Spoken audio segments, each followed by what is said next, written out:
The Addiction X is sold as an almost ready to fly, but this is very different from any ARF I've had before.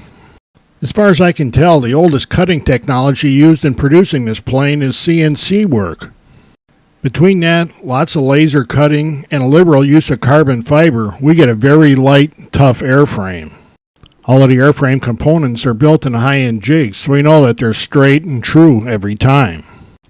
I think part of the reason for the transparent covering is to let us know that there really is structure inside, because when you pick these things up, it doesn't feel like there's much inside of them.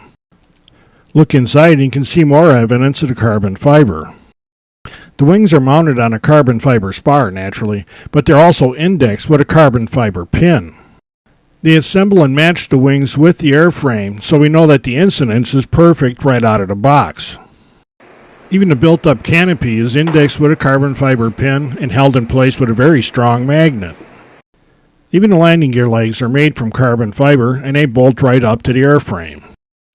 The plane comes with these wheel pants and 2-inch diameter wheels, but I went for the 3-inch wheels on our field because it's been getting rained on every day. When the real Carolina summer sets in, I might go to the wheel pants and the smaller wheels because they do look pretty cool. The cowl is made from fiberglass with carbon fiber reinforcing, and it comes all painted and cut. Inside the cowl is the motor structure, and that all comes pre-assembled as well. We do have to epoxy this onto the airframe. But this assembly fits into notches and is secured with carbon fiber pins, so getting the alignment wrong is just about impossible. This air scoop, and there's another one on the bottom, ensure that the motor stays nice and cool. Keep in mind that all of the video sequences here were shot on about the third day of me thinking that I might be able to be a 3D pilot. The Addiction X is making me look way better than I am. And I love the rudder authority this plane has.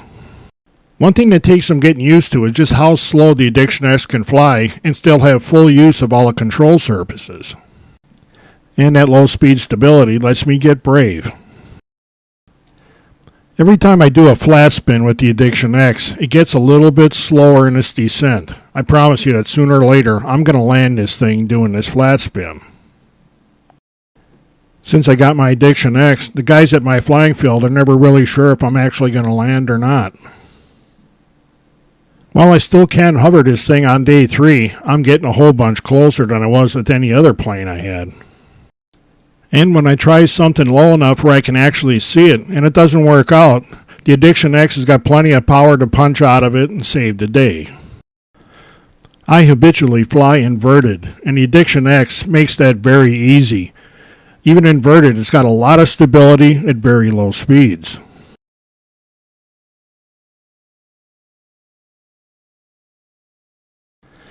So if you're thinking about getting a new airplane to learn 3D with and want one that's slow enough to give you time to actually learn safely, you need to take a hard look at the Addiction X. I can't describe how easy this plane is to fly when you just use your head a little bit.